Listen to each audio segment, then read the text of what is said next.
आपको सबसे पहले धन्यवाद देना चाहूँगा कि आपने मुझे आमंत्रित किया। आज हमारा गौरव दिवस है। इस उपलक्ष्य में मैं थोड़ा सा भोपाल के इतिहास के बारे में बताना चाहता हूँ। इतिहास हम सभी जगह पढ़ते हैं, लेकिन एक इतिहास को जानने के लिए पुरातत्व एक ऐसा साधन होता है कि उन साधनों से हम इतिहास को जान सकते हैं। आज हमारा भोपाल लाखों वर्ष पुराना है। लाखों वर्ष पुराना इसलिए कहते हैं कि यहाँ अवशेष मिलते हैं। वैसे जब मानव सभ्यता का प्रारंभ हुआ, जब मनुष्य जीवन प्रारंभ हुआ, तो कहना चाहिए कई जगह अवशेष मिले हैं। सबसे पुराने अवशेष जो हमें यहाँ मिले हैं, होशंगाबाद के पास में हथनोरा है, वहाँ लाखों वर्ष पुराने मनुष्य के अवशेष मिले हैं, जो अन्यत्र कहीं नहीं मिले हैं। उसके अलावा ये जो विंध्याचल की पहाड़ियाँ हैं जहाँ हम लोग हैं, यहाँ बैठे हैं, ये 1500 मिलियन पुरानी है। 1500 मिलियन जैसे कहते हैं कि करोड़ों वर्ष पुरानी, जब कोई जीवधारी इस सृष्टि में नहीं था। धीरे धीरे धीरे सामान्य पृथ्वी हुई, जीवधारी उत्पन्न हुए, साथ साथ में मनुष्य भी हुआ। और मनुष्य जब उत्पन्न हुआ तो उसको कैसे हम जाने, तो उसके बनाए हुए जो अवशेष हैं जगह जगह मिलते हैं हमें, उससे हम पहचान पाते हैं कि यहाँ मनुष्य कब आया। आज 15 से 20 लाख वर्ष पहले जब मनुष्य का जो घुमक्कड़ जीवन था, तो इस क्षेत्र में भी आया, क्योंकि ये विंध्याचल की जो पहाड़ियाँ हैं इतनी खूबसूरत है और इतनी अच्छी है, पर्याप्त है आदि मानव के रहने के लिए। ये पानी की अच्छी व्यवस्था थी, खान पान की अच्छी थी, और रहने के लिए बहुत यहाँ शैलाश्रय थे, रॉक शेल्टर थे जो हमारे भोपाल के बीच में भी हैं वो। अब इनके अवशेष देखेंगे तो ये मनवा भान की टेकरी, इसके आगे ये गुफा मंदिर में तो ये मंदिर बन गया है, लेकिन वहाँ गुफा मंदिर में जो शैल चित्रों का भंडार था आज बिल्कुल नहीं है, वो समाप्त हो गया। टीबी हॉस्पिटल देख लीजिए, वहाँ समाप्त हो गया। अब यहाँ पे जो गांधी मेडिकल कॉलेज है, इसके पीछे भी रॉक शेल्टर्स का ग्रुप था, वो समाप्त हो गया। उसके हम ये कहते हैं ये मनवा भान की टेकरी के पास जो सीढ़ी जाती है, मानव संग्रहालय है, श्यामला हिल है, जो मुख्यमंत्री निवास के पीछे का एरिया बता रहे थे, वो बड़ा हिस्टोरिक टाइम से है, लाखों साल पहले मनुष्य यहाँ आया, उनके अवशेष यहाँ मिलते हैं। उसके आगे जाकर जब भदोदा है, भदोदा के बाद ये आया का जो इंस्टीट्यूट है, फॉरेन इंस्टीट्यूट, यहाँ पर अवशेष मिलते हैं। ये गणेश घाटी चले या कोलार रोड चले, तो इतनी प्राचीन चीज़ों का जब एक्सप्लोरेशन हमने किया तो पता चला कि यहाँ तो लाखों वर्ष पुरानी चीज़ें सभ्यता हैं। तो इनके अवशेष जो हमें देखने को मिले, उनकी चीज़ों से मिले। जो पत्थर के हथियार जरूर बनाते थे, मनुष्य का दिमाग धीरे धीरे बढ़ता गया, कि जैसे आवश्यकता बढ़ती गई वैसे उसका दिमाग बढ़ता गया, वैसे आवश्यकता की पूर्ति होती गई। मनुष्य ने जानवरों से बचने के लिए कुछ पहले पत्थर बनाए, पत्थर के हथियार जैसे बनाए, कुछ भी शार्पनेस लिए, कुछ अच्छे परफेक्ट बनाना शुरू किए, धीरे धीरे धीरे करेगा। तो उनमें से कुछ जो हथियार यहाँ मिले हैं, आप जैसे जो भदोदा जो रोड है चूना भट्टी का, वहाँ से आप संस्कार वैली स्कूल की तरफ जाते हैं, तो वहाँ कुछ समय पहले सड़क बन रही थी। तो जहाँ कुछ निर्माण कार्य होता है वो देखता रहूँगा कि क्या हो रहा है यहाँ। तो देखा वहाँ सड़क बनी है, वो सड़क बनी वहाँ पर आदि मानव के बनाए हुए हजारों पत्थर के हथियार वहाँ बने हुए बहते जा रहे हैं पानी के अंदर। लोग उसकी गिट्टी बना रहे हैं सड़क के बनाने के लिए। उनको जाकर हम लोग रोका भी, लेकिन उसके लिए क्या कर सकते हैं, शासन को भी लिखा हो नहीं पा रहे। इतने जैसा लगता है कि हजारों की संख्या में आदि मानव वहाँ बैठ के पत्थर के हथियार बनाते थे। और पत्थर के हथियारों में क्या कई चीज़ें होती थी, हम तो पढ़ते हैं ना वैज्ञानिक क्या कहते हैं, मनुष्य ने सबसे पहले पत्थर की कुल्हाड़ी बनाई, वो पहली वैज्ञानिक उपलब्धि है। मेरे ख्याल सभी लोग जानते हैं पत्थर की कुल्हाड़ी, शायद देखी हो किसी के संग्रहालय में, लेकिन वर्तमान में वहाँ ऐसी चीज़ हमें मिली है जो कभी आज तक हमें पत्थर की कुल्हाड़ी मिली नहीं है। एक देखिए पत्थर की कुल्हाड़ी है, कुल्हाड़ी का शेप ही पूरा, वहाँ जब वो जमीन जब काटी उसे पत्थर के हथियार ऐसे निकलने लगे, जैसे कि निकलने की उत्सुक हो रहे वो पत्थर के हथियार में। जैसे ये भी मिले हैं, ये भाले के समान है, ये पत्थर देखिए बिल्कुल भाले के शेप पर, इसमें लकड़ी फंसाते थे, ये जानवर का शिकार करते थे आत्मरक्षा के लिए। ये विकास की यात्रा में मनुष्य का दिमाग भी बढ़ता गया, आवश्यकता पूर्ति होती, और फिर अपनी अभिव्यक्ति कैसे करें वो। आज के समय में लिखना पढ़ना सब जानते हैं, उस समय इतना कुछ था नहीं।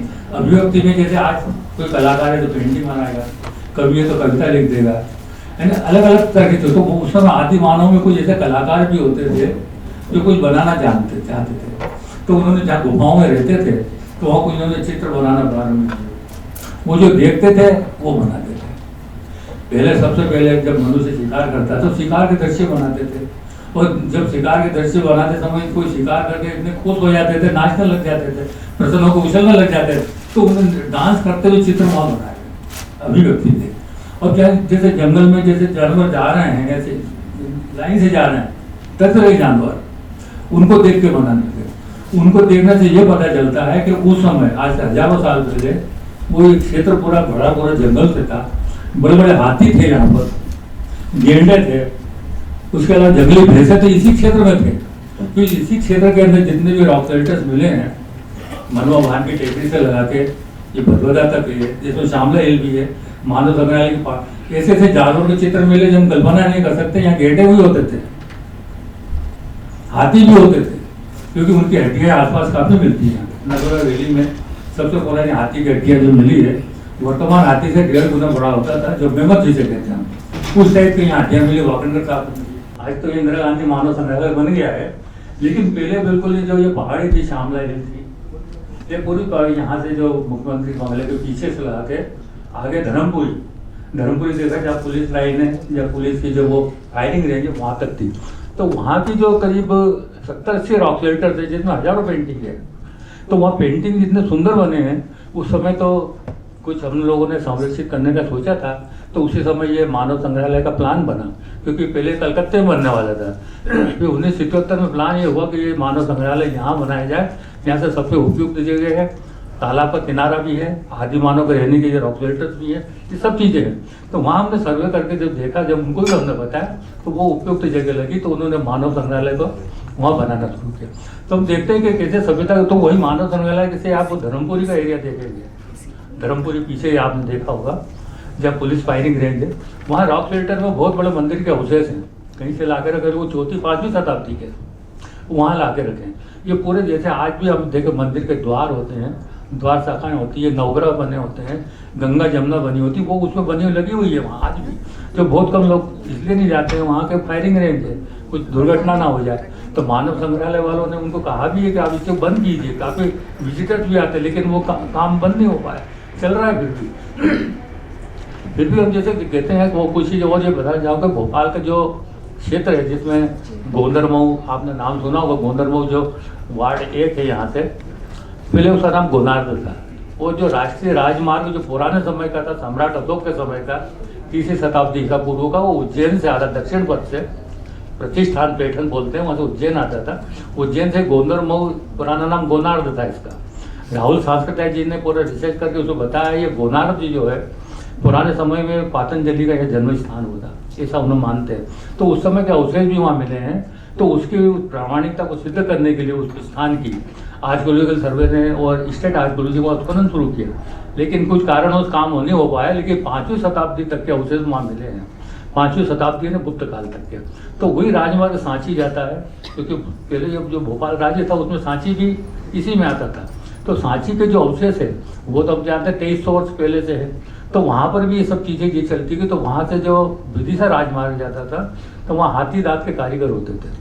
तो हाथी दांत के जो कारीगर थे वो पूरे प्रसिद्ध थे, देश विदेश तक। उनके जो पंपई में भी जो कुछ हाथी दांत की चीज़ मिली, तो ऐसा बताते कि यहाँ से मिलती जुलती है। और हाथी दांत के जो कारीगर थे उनका जो काम जो आज देखने को मिलेगा, वो आपके सांची का आपने कभी स्तूप देखा है, तो उसके जो तोरण द्वार बने हैं वो सब हाथी दांत के कारीगरों ने उत्कीर्ण किए हैं, क्योंकि उनके सब पे नाम दिए हैं वहाँ पे कि विदिशा के जो हाथी दांत के कारीगर थे उन लोगों ने ये पूरा ये अलंकरण ये किया है। तो वहाँ पर भी आप देखेंगे तो ये चीज़ें सभ्यताएं जब तो पतंजलि का जो जन्म स्थान तक गोंदरमऊ मान है, तो पतंजलि जो पुष्यमित्र शुंग थे, जो 2वीं शताब्दी ईसा पूर्व के जो शासक थे, जो मगध के जो मौर्य साम्राज्य के बाद आए थे, उनका भी निवास स्थान विदिशा था। विदिशा में जब वो मौर्य साम्राज्य था, तो ये वहाँ के मौर्य साम्राज्य के सेनापति थे। और पुष्यमित्र शुंग के जो गुरु जो पतंजलि थे, ये साथ साथ जो विजय यात्रा में जाया करते थे। तो जगह जगह जो विजय यात्राएं चलती थी यहाँ पर इस क्षेत्र में, क्योंकि ये रॉक शेल्टर्स का एरिया है और यहाँ जनजाति काफ़ी रहती थी, जिनकी जब हम उनकी कलाएँ देखते हैं, तो वो जनजातियाँ इन यात्राओं को देखती थी।